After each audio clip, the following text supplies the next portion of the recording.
is up, young lovers? Hello. Hello. Welcome back to the Love and Learn podcast. My name is Jeremy. And I'm Alyssa. And we are the Davenport duo. You didn't do it with me. It's a little cheesy. Okay. Davenport duo. Aw. I don't know how I feel about it. That should be our intro every time. No. We'll talk about it. All right. Stupid. No. Well, we're back. Yeah. We are hanging out in the living room. Our child is taking extraordinarily long naps today. So we are taking full advantage of it. He only wakes up to eat and then wants to go right back to sleep. And hey, you do your thing. We're living on borrowed time right now. He's just growing. He's a grown boy. Oh, growth spurt. How you doing? You doing good? Doing good. Yeah? Yeah. Doing great? Doing great. You feel like you've been loved well recently? Well, now that you mention it. Yeah, actually. I thought I was about to get plastered. No, I would talk to you in private. That's good. Yeah. I already know I can do better, but we can always I'm glad do better. that you feel, you know? Yeah. Well, I can do better. Loving you. That's true. Yeah. We're talking all about... I'm just kidding. You're not supposed to agree. You're supposed to say, no, you're doing great, babe. We stick to the script. Well, guys, we hope you are having a wonderful day, whatever day this comes out. I don't know. We don't have like days that we post it. Just listen to it when you want. Doesn't matter what day it is. Just listen to it when you feel like it. Whenever you got the time. If you're tanning your cheeks out on your lawn, or if you're commuting to work, this is the time to listen. Should I talk like that the whole time? You should not. Ladies and gentlemen, welcome to the pod. That's how you talk. That's your like fun voice you like to do. Oh, I got offended there for a second. I was like, that is not what I sound like. That is not what I sound like. Oh my gosh. Okay. Oh my gosh. Actually, baby woke up. Gotta go. Uh-oh. Guys, we have a jam-packed episode for you today. We are so excited to talk about this because this is a topic that has not only changed the fabric of our relationship, but has really changed the fabric of relationships all over the world, because this concept I believe it was founded by Gary Chapman, is called the 5 love languages. And it basically is a way to identify the 5 most key ways that we feel loved in our life. Like ranks them. Like what's most important to you? Right. Because these are the 5. Like right. Yeah. And I think that they all like kind of fit into these categories. Mm-hmm. It's been a while since I've read the book, so I'm not going to be like super fresh off of like the exact way that he communicates it. But for the most part, like these are, and the way it works is he was a counselor. So he was a marriage counselor. So he would talk to couples all the time. And over the course of years and years and years and years of doing this, he started to notice patterns of like certain ways that he would ask his couples, like, how do you feel loved? And so he kind of boiled it down to 5 different categories and then like expands on each of those to explain that this is how different people feel loved. And we wanted to make an episode about this because I have personally seen firsthand relationships fail simply because they didn't know how to love their partner the right way. And I've seen clear examples of it. I've seen it literally just be the general like status of relationships, but it's something that I feel like every single couple needs to know going into a relationship. If you don't know it, you should know it. And if you're someone who's like, I'm fine, our relationship is good, I don't need to learn this, it's fine for now, but things can change. And this is always like a good fallback of when things don't seem to be going super well in the relationship, you can always kind of turn back to these love languages as a great starting point. Yeah, for like a reset. Like a great reset. Yeah. Like what to do kind of moving forward. Because there's plenty of seasons in life where you're like, man, I haven't been loving my partner well. Or man, they just need some extra love. How can I do that? Mm-hmm. And so we're going to break down the 5 different categories, share a little bit about our love languages, talk about why they're important, how we can start to how we can start to like live out those now, and kind of some like practical tips of how to love your partner. So with that being said, the 5 love languages. Number 1, gift giving. Number 2, words of affirmation. Number 3, quality time. Number 4, physical touch. Number 5, acts of service. The second I said The accent at the end. Acts of service. Acts of service. The second I said 3, all I could think of was pig number 3, my lord. Pig number 3. So those are the 5. I hope you guys got those. If you're taking notes, jot them down or just Google I'm it. sure you've all heard of these. I don't think so. It's really not as common as you think. I think it's getting a lot more, but okay. Yeah. I would hope so. Yeah. I would love to be proved wrong on that. I guess I don't want to assume. So we'll just. Well, you know break what it down happens here. when you assume. You ain't gonna ask out of me and you. That was... You said it wrong. Ask you and me. Sorry. Bleep those out, There please. you go. I was surprised you were going to say those things. Bleep it out. Bleep it out. Some Bleep it out. words. I'm My sorry. gosh. Sinner. Sinner. No. Sinner. Shame. Shame. Shame. Well, anyways, those are the 5. Let's start with gifts, which neither of us have. I think it's our bottom. It's on the bottom of the totem pole. Yeah. So gifts. When it comes to the love language of gifts, it's less about, it can be about giving gifts, but it really is more about receiving gifts. So I think that when can you think of people in your life that like love gifts? Is there anyone that like comes to mind when No, you but think about like it? to me, kids come to mind. Yeah, I know it's like I don't know if that's, I guess. but I mean, oh yeah. I don't want. Anyways, back to you. My brain turned off there. So, had a disturbance in the frequencies. Oh my gosh. Too many things processing at once, and it just shorted the circuit out. Command a starship. Command a starship. Do you read? Yeah, no, if I can think of anyone in my life that likes gifts, unfortunately, it was the last person I dated. I'm just kidding. The last person I dated was a huge gifts person. Mm-hmm. They loved gifts. And when it comes to receiving gifts, it's not necessarily about what they receive. Because if you had like the love language of gifts, but it was only about the things that like you personally loved, then it wouldn't really be the full like scale of gift giving, right? It really has to do with what goes on behind gift giving. Because when someone receives a gift, the mind or the mindset that they kind of like roll through is, you got me this gift. And what that implies is that you were thinking about me and you went out of your way to get something and give it to me. Or this thing reminded you of me, or right. Yeah. And that's where it's like, man, I love this. And not in the sense of I love what you got me, because they could love what you got. Yeah. But they really love that, like, oh, you're thinking about me. Like, you think about me a lot. It's not like, oh, good, you spent money on me. Like, please spend more. Yeah, the toxic. If it is, yeah, the toxic side is like, you have to buy me lots of things. Yeah. Then that's unhealthy, and that's not really a love language. That's different. That's I don't know if that's love. Yeah, I don't know. I wouldn't Hot really define it as love. But if it's like on the general scale of like, you love when someone gives a gift to you. Like if you were to like out of nowhere, someone just came up to you and was like, "Hey, I got you this gift." You might.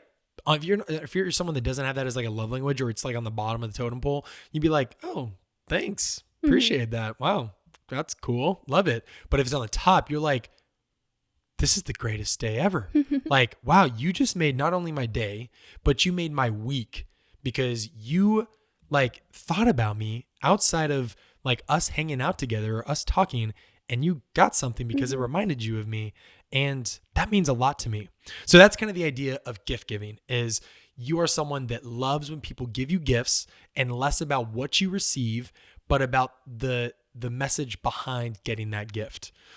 Number 2 is words of affirmation. Cooper, can we, I swear, it's always when we record, he tries to find a way in. And it's always the most inconvenient way. His toy is trapped on our... wrapped around our cords. It's trapped around our like auxiliary cords. Alyssa's going to get it. And I'm going to share a little bit about this. But words of affirmation is all about, well, pretty much words of affirmation. Yep. It's about the words that you say to each other. It's about the encouragement you speak. It's about the love that you speak. It's about the words that you choose, and in a way that is uplifting. When you say the words in a way that is positive, that is of those things, you feel loved. You love the way that people speak to you. Words matter a ton. Yeah. So this could be like someone writing you a note. So like growing up, my mom, for her birthday every single year, she didn't want like a gift. She wanted us to like write a note to her, but always intentional, not just like love ya. it was always like, write a really thoughtful Yeah. note. Because to her, words of affirmation is really It's high like on the affirm list. me in the way you feel about me, and the fact that you see the things I'm doing, the fact that you Yeah. Yeah. And there's There's so a many lot more people out to it. there that like don't need it because they're like, I'm content, I'm good on my own, Yeah. I don't need it. But really, like, all of us to some degree Yeah. need words of encouragement. We need words of affirmation in our Yeah. lives. And especially in the times where we're struggling the most with like our security or with our confidence or with like where we're at in life, the path that we're on, what we're doing. It's really important in those seasons Yeah. more than anything, because that's where people need kind of like reassurance of, hey, you're doing great. Keep Yeah. killing it. Especially when like you're really tired, you've been putting in a lot of work, or you like doubt your abilities. When you get that word of affirmation, that means a ton to you. The next one on the list is quality time. I was like, I have the baby monitor up. I don't That's know. okay. Quality time. Yeah. So share a little bit about this one. I'll let you go. Oh, me. Spending time with you. Like, but intentional time where you're Yes. present. You are fully there. You are asking good questions. You are engaging in conversation. And you're like putting the time aside to actually spend time with this person. Right. Yeah. I think that was like the big part. This is spoiler. This is one of my top ones, but it's the fact that you are putting in the effort to like put time aside to spend time with me, Yep. or like to hear about me, and you want to, not because you feel like you have to. That's a big part of that too. Yep. But because you desire to as well. But Yeah. And for guys, it's so funny. I heard this one time and it was the most relatable thing ever. Like, guys want, like, for quality time, would love for each other to be in the same room, but not talk to each other. And that's like, And honestly, I like me explaining it that way, where it's like, I want to talk and be present. Like, you could, your quality time literally could be just sitting in a room with someone. Keep No, that in straight mind up. too. Yeah.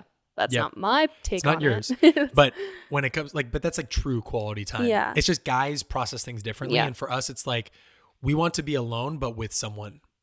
I want to be like alone, but not like fully alone.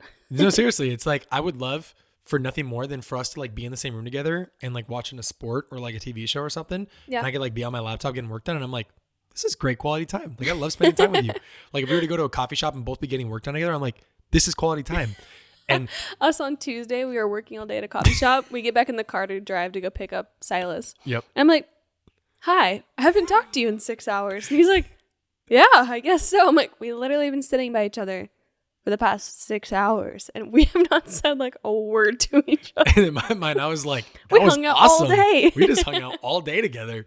And me, I'm like, well, now I really want to hang out with you. Let's like, I understand we were together, but we were not together. It's that, yeah. And I think that's probably more relatable for more couples than we think. Yeah.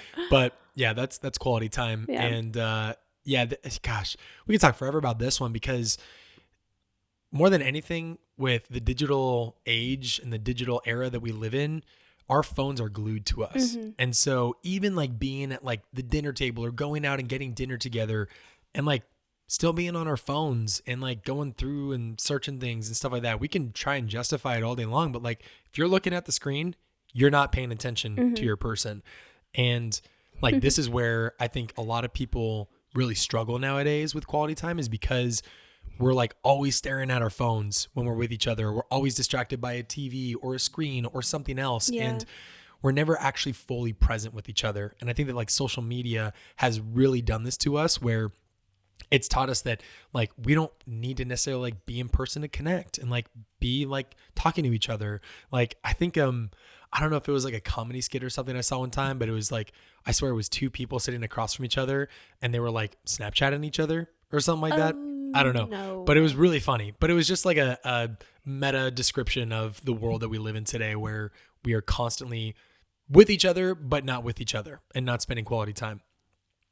So that's that one. Then we have physical touch. And physical touch for guys is usually really high on the totem pole. And more than just like, touch me, it's usually like, I want to have sex. It's usually how it goes. And there's a lot more to than the animalistic description of that. But for the most part, physical intimacy is something that, surrounds the idea of like, obviously like touch, and whether it's holding hands, hugging, kissing, it's cuddling, it's, sexual intimacy, all across the spectrum. The idea is being physically close to someone, like sharing in warmth. It's, being able to hear the other's heartbeat, like those kind of things. That's like really where physical love, like physical comfort, touch, all of that, yeah. Right. That's where that happens. And this is huge, especially with babies. Like babies need more than anything, the physical touch. Like skin to skin is huge when it comes to like a newborn, because they need to bond, especially like what I learned is that when Silas first entered into this world, is he eating the plant? I'm so sorry. Hey, let's not do that. Go. Is he actually eating it? Go. I think he's licking it, but No licking plants. I'm gonna have to get the little peanut here shortly. That's okay. Our baby. But like babies, when they come into the world, I learned that for a while they still think that they're in the mother's womb. Yeah, they don't know that they're a separate being from. And that's where like they obviously have to learn and develop to grow, outside of that. But it also has to do with like still having that connection and like that skin to skin. So that, like immediately he came into this world and all of a sudden it was like, take him. And we were like, open your eyes, like look. And you were like, what? And you're like, oh, my child. I didn't know he was out yet. And immediately skin to skin. Yeah. And like that's huge for the development of children, and they need that. And I think that we could talk about more about this later, but a lot of people that need physical touch or like need that feeling of love, it's usually because they were deprived of it in their early years of development and they didn't get a lot of physical touch. So like they desire it more than anything because it's not what they got. So like for girls, they don't really need physical touch as much. They don't really care. Sure, some might, but for the most, they don't. But for guys, they do. And it's usually because like moms and dads, especially as they grow, girls are a lot more emotional. There's a lot more like intimacy with touch, hugs, crying on shoulders, that kind of stuff. For guys, it's like roughing it into the dirt. It's like, check this out. I'm going to do a flip and land on my head, like that kind of stuff. But it's not as much like the hugging and the intimacy that like girls usually get growing up. And that's why I think a lot of more guys like that physical touch. It's because they didn't really get a lot of it, and not in like a negative sense of like you failed at parenting. It's just a natural like progression of development for human beings, if that makes sense. That's physical touch. And then the last one is acts of service. This is what you do for the other person. This is, the actions that you choose to do that specifically impact the other person. So like, I mean, I guess it could be a little bit, but like me going to work and like getting work done, you might at moments have like bursts of like, oh my gosh, I love him so much. Like he's doing so much for us. He's working hard, but that doesn't have the same impact as that wouldn't be like loving. But it's not the same as me going out of my way to make you a cup of coffee or do the dishes or do a load of laundry. Like my responsibility. Right. Doing something that like maybe you're usually supposed to do or whatever it is, or doing something above and beyond that. That kind of act of service is the kind where we usually feel the most love for it.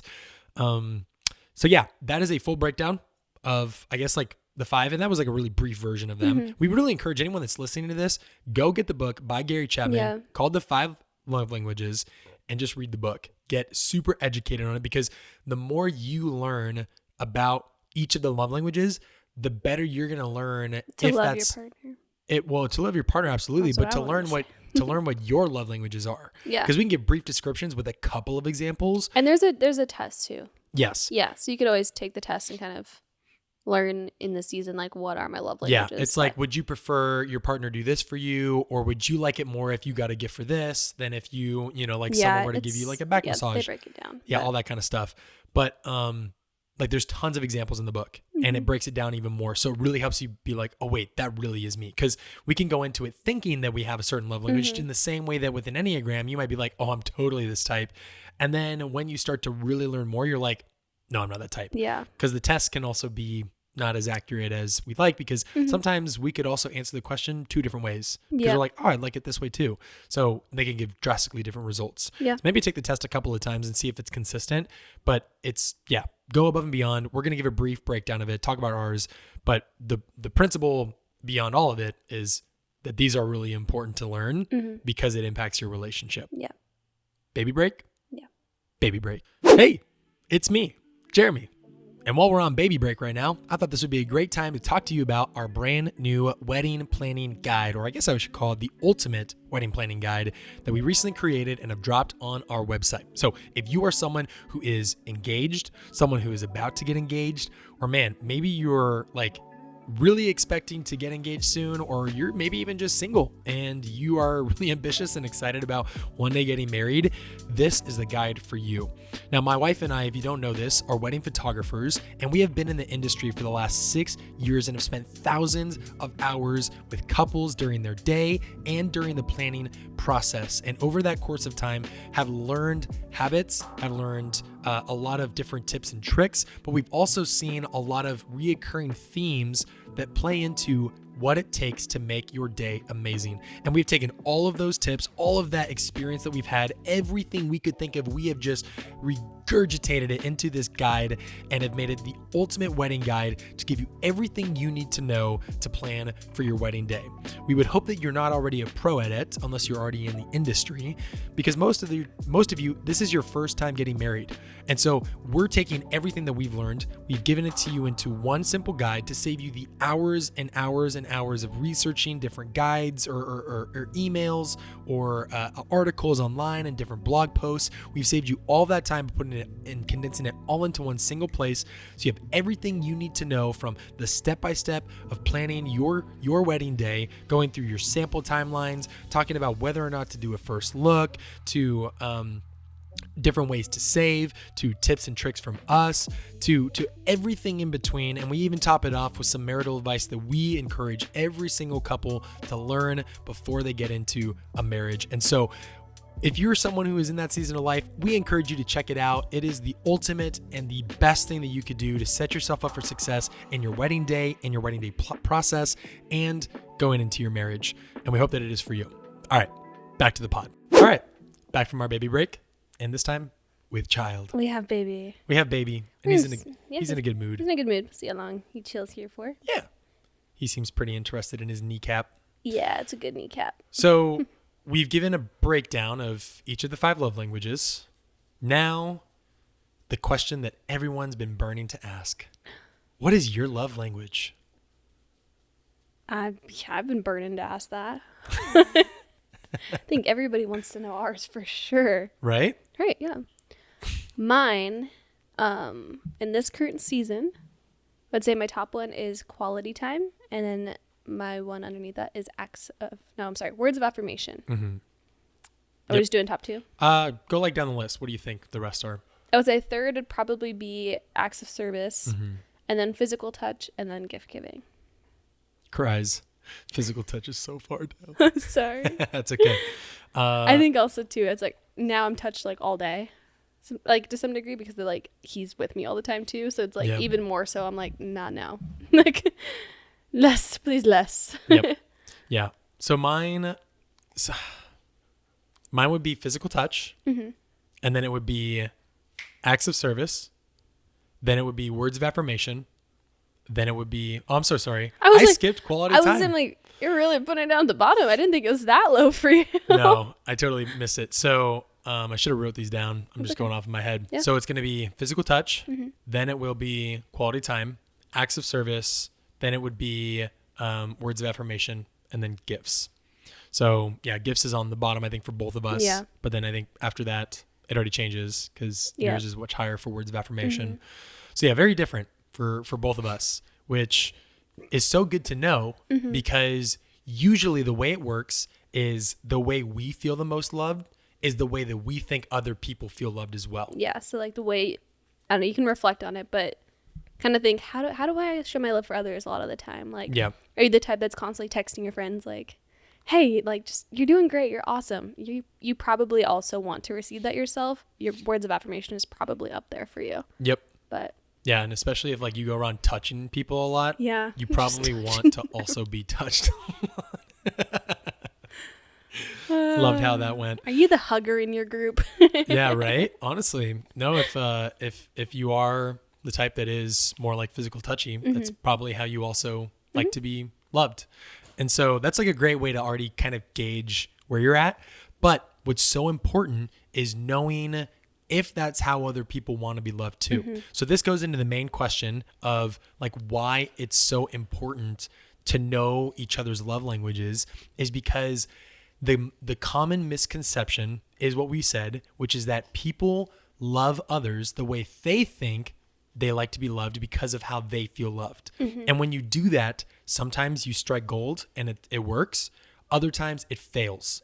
And so you have to be able to know the difference between that for you and your partner, because if you are doing all of these things out of love for them and you're like, man, I went out of my way and like, bought you all these gifts. I got you this really expensive gift. You're like, you could have just wrote a note and it would linger with me longer. Yeah. Like I would take that note and I would put it in my nightstand and I would read that thing every single day for a week straight because I love it so much. I don't have every single one of the notes you've ever written me. I do. I do. Oh. It was sarcasm. Oh, I missed it. You didn't I missed it. Shoot. I'm like, they're all in our importance document folder. I have them all Yes. stored in there. Yes, that's right.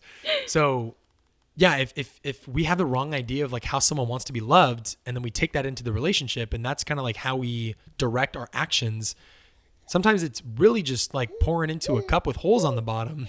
Right, Silas? Yeah. Do you agree? We put all this effort into the relationship and it's not producing any fruit. And that was one example, but like another example is, I'm someone who loves physical touch. Like that is my thing. But if you think that like you've been serving me well because you've been going out of your way to do all these acts of service, I might be like, yeah, I'm appreciative of those things, but I don't feel like I'm being loved the way that I should be loved. Yeah. And it's obviously different for a lot of guys, but for most guys, it really does come down to like the way that we most feel loved is feeling desired. And that usually comes through sexual intimacy, but it doesn't always have to be that. But for the most part, when guys get into relationships, they love the aspect of feeling wanted, of feeling desired. It's usually because we live in a world, and this could kind of be a side note and you can disagree with it if it's a hot take or whatever. But for the most part, guys are easily rejected in the world.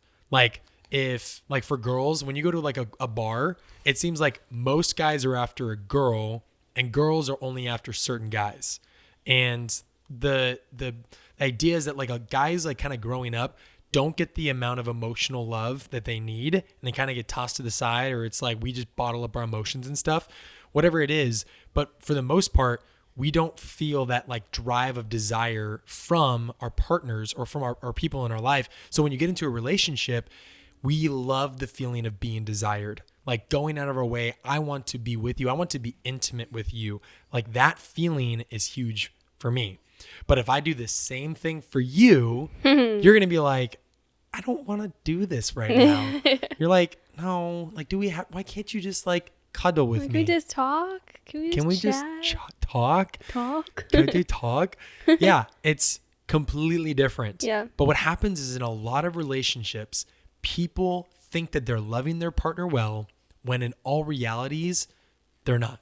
They think that they're filling a hole, but all they're doing is digging it deeper. And that's why it's so important to know your couple, to know your person, and to know how they truly feel loved. Because then when it comes down to like, how can I love my partner better, which goes into the last episode that we talked about, which had all to do with sacrifice and serving, this is kind of that reference point for how to do that, because everyone feels loved differently. And I mean, I don't know a lot of people where like gifts is at the top of their list, but if it is, They're out there. I hope it's not expensive, because if that's the only way they feel loved, then that kind of stinks. But for most people, like writing a note to them or like speaking words of like truth and encouragement, like we all need it. Like on our my Ask Us Why podcast months and months and months ago, we did an episode where one of the key takeaways was like, just speak encouragement into other people. Because we don't get that like at all. Some parents never tell their kids that they love them.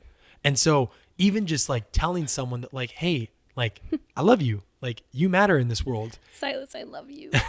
Can literally change their day, change their week, change their life, because they don't get words spoken into them. So like for some people, that's where it matters most. For other people, it's about like going out of your way to do acts of service for them, to do the dishes when you don't have to do that. It's because in their mind, what they see is like, you didn't have to do that, but you chose to do that because that takes time and that takes effort, and you sacrificing to do that means a ton to me. Quality time, it's not just being in the same room with each other. It's putting the phone down or turning the phone off. It's eye contact, and it's like actually listening. Like you could name so many times where you say something and I go, or I go, oh, that's crazy. I know it. I literally stop and I'm like, what did I say? Yeah, that's how you get me. What did I say? And you like turn, I'm like, or I'll just stop talking in mid-sentence and be like, let's see if he notices that I even stopped talking or if he thinks that was the full. The hard part is sometimes like I will have got a couple of the words you said, and you'll so try. in a matter of seconds I'm processing it in my brain at like a million miles an hour going, use deductive reasoning. She said this. What was she probably talking about? And then sometimes I shoot my shot. And maybe one out of 20 times, I actually get it right. You still blow past it because you're like, good guess. You got it right. But in my mind, I'm like, okay, I got to figure this out real quick. What was she actually saying? Because I was like on my phone, probably being distracted, or like I just literally was spacing out in the conversation. But like quality time is actually having true conversation, truly listening to each other, and maintaining that eye contact, using active listening, repeating words back to each other, building on the conversation. Like that's what it means. But it's when you have quality time, it's choosing to be super intentional with your time with each other to make it count. Because especially when you get into a relationship where you're married and you're with each other all the time, the idea of quality time really dilutes. Like you start to think that like we live together. We sleep in the same bed. We spend time together all the time. We spend time together all the time. Yeah. What do you mean that we haven't had quality time with each other? And that's when it comes down to being like, oh, when's the last time we just got dinner with each other? When's the last time we went on a date? Like, when was the last time we actually like didn't just watch TV together? We decided to play a game together or whatever it is. Like there are so many more ways to spend time with people than what your preconceived notion of spending time with someone is. And you have to be able to decipher and discern that and then apply that into the relationship in a way that makes them feel loved. Yeah. So it's different for every single person, but I've seen relationships fail because the person on the other side was so stubborn to think I've been doing things the right way this entire time, and they're not being grateful for what I've been doing for them. I have been working my butt off 24/7. I'm doing this for the family. Like I am doing, quote, acts of service because, I think that this is how I would feel loved, is because they're going out of their way to work hard to provide for this family. Like that's one thing that mattered to me when we first started dating, was seeing if like you would ever try to foot the bill. Or like we're going to get coffee and it's like, no, I got this. Because when it's just like casual. I did, right? You did. Okay, I'm pretty sure I did. It was the first time we went and got coffee. You're like, I got this. We kind of fought for it. But when it's in the relationship where it's like you kind of expect everything to be done by me, it's like, I don't want to get into this long-term relationship where the idea is I'm the only one that's ever going to like put effort into this, to like work hard and to pay for things, And obviously we're in a season right now where we have a child. So like you might have those convictions of like, I'm not doing work right now. I'm not really doing a lot, but like we're on the same level of expectation of that's okay. This is the season of life that we're in. But before, when it was just dual income, no kids, kind of working, you were working so many hours at Dutch. You were picking up extra shifts and then you were doing school, but you were still working at the same time. And like, that was something that was important to me because that's also how I feel loved in this relationship, is that like you're going out of your way to also provide for this family. Like you're in this, we're a team. This isn't all pressure on me to do everything. And you're going to sit back and start shopping on Amazon and then just orders show up. And I'm like, what's this? And it's like, oh, it's just nothing. Like that's you in this relationship. My purchases are investments. Okay. But that's really how it goes. Yeah. And so, for us, like we had to, learn that was one of the love languages, and that's how like I feel loved at times. And so, but if you have all that time in your relationship have been like, I've been doing this for you. I went out of my way to do this. I spent all this money on you. You could be like, that's great. I don't care about these things that, grow like dust on them and build, and decay and whatever, because it's just stuff. like, I appreciate the notion, but like, it doesn't matter to me that much. What matters is like that you would like just look at me every once in a while when we're having dinner. Or it's for someone like me with physical touch, it's like knowing that like for me, sexual intimacy is important, which is huge for most guys. Like it's really high on the totem pole for most guys. This is just a fact across the board. This isn't like anecdotal. The way that you best love me is choosing to sacrifice. And even if you're not always feeling it, choosing to get into a mental state where you're like, this is important. This is necessary. This is what we need to do, you know? Because if you don't know that that's how I'm loved, and I never communicate that to you as an expectation, and I just expect that from you, then we build up that tension over time because I'm like, we haven't had sex in so long, or whatever it is. And that happens in a lot of relationships. The two biggest reasons for why divorces happen is because of financial reasons and because of sex reasons. Those are the two biggest factors. And both of those like rely on communication, but talking about the sex side of things, that comes from a love language. And that is super important, is to know how to love your person properly. So with all of those thoughts in mind, the challenge is, one, learn what your love languages are. And you could do some self-reflection. You could read the book, which we all highly encourage. You can take the test. Those are really easy, practical ways to start figuring out what your love languages are. And I would encourage you, even if you think you know them right away, actually like do more reflection. And I would say take the test online more than anything. I think you just Google love languages test. Is there a podcast too? I guarantee you there is. Yeah, I'm pretty sure there's got to be one. They have one. They definitely do it way better than us. But if you just take the time to actually learn about them, you might learn more about yourself in this process of how you actually feel loved. And that's going to help you communicate with your partner so much better. Like, hey, I've been doing some thinking and I've realized that the ways I feel most love is when you do X, when you do Y, and when you do Z for me. And if you aren't really doing those things, if you like are in a season of reflection and you notice you're not doing those things, I want you to assume that I'm not feeling loved and I'm not communicating that I don't feel loved. And that's huge, because if we don't have the expectation of like, I haven't done those things in a while, she's probably fine or he's probably fine, there's probably like underlying issues that are building up, and the other person probably just doesn't want to communicate them. Like that happens a lot for me, where if like we're going through seasons where we're not really being sexually intimate, I don't really come out and just say like, hey, I want to like have sex with you. And like, that's like one, hard, because then in my mind, I'm like, well, now she's doing it because I'm telling her to, not because she wants to. Like that's already a whole nother discussion. But like to even have to express it is like, she should know this already. But if you don't, it's really hard to. And for most guys, that's how they feel loved. But for most girls, it's probably quality time and words of affirmation. That's probably pretty high on the list.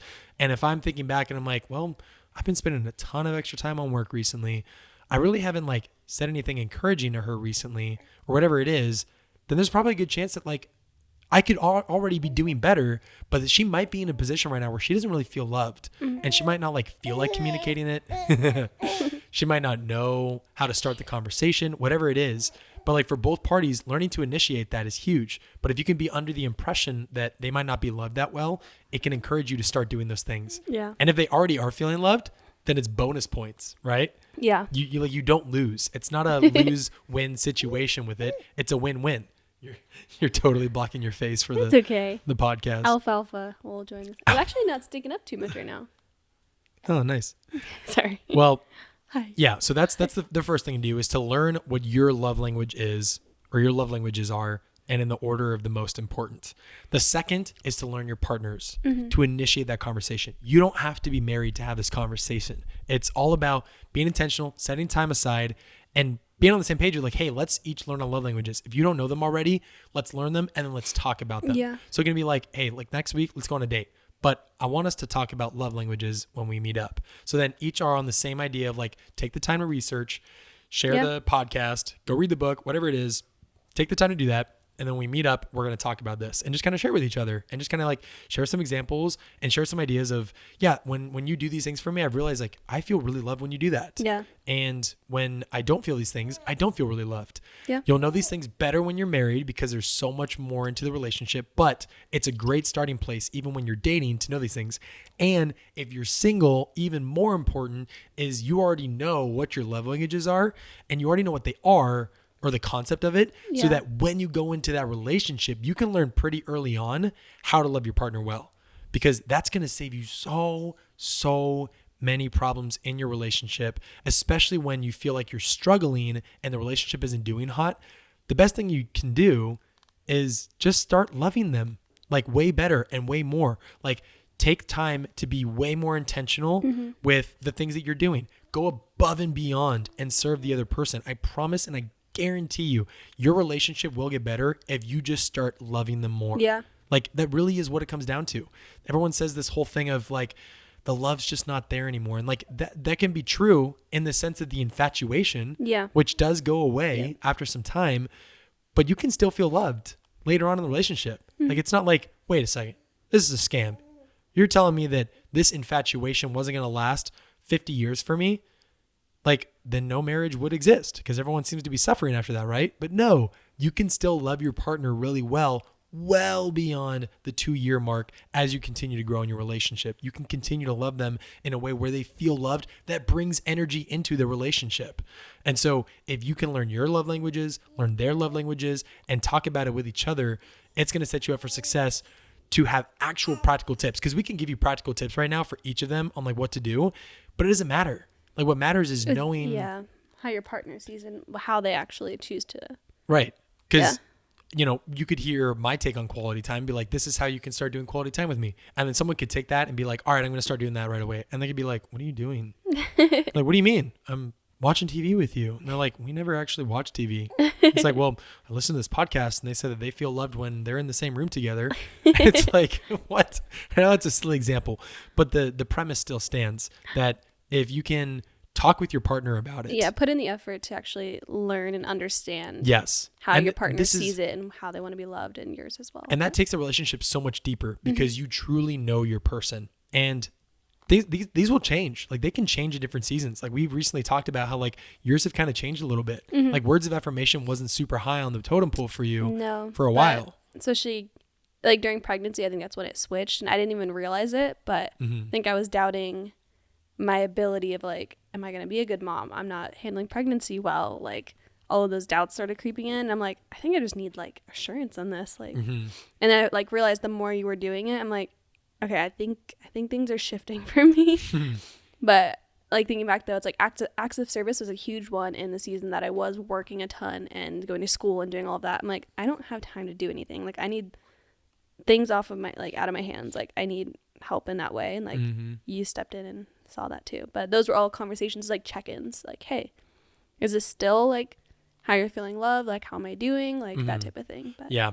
And there's also a difference between feeling loved and feeling attracted to someone. Yeah, very, very different. Because it can be like a preconceived notion in our mind of like, I'm going to do the things that, because like for instance, for you, there's like this recurring joke that I see all the time, especially on TikTok, where it's like the most attractive thing that a man does is he's vacuuming and playing with the kids. You're like, man, I'm going to rip your clothes off because you are dusting the fan.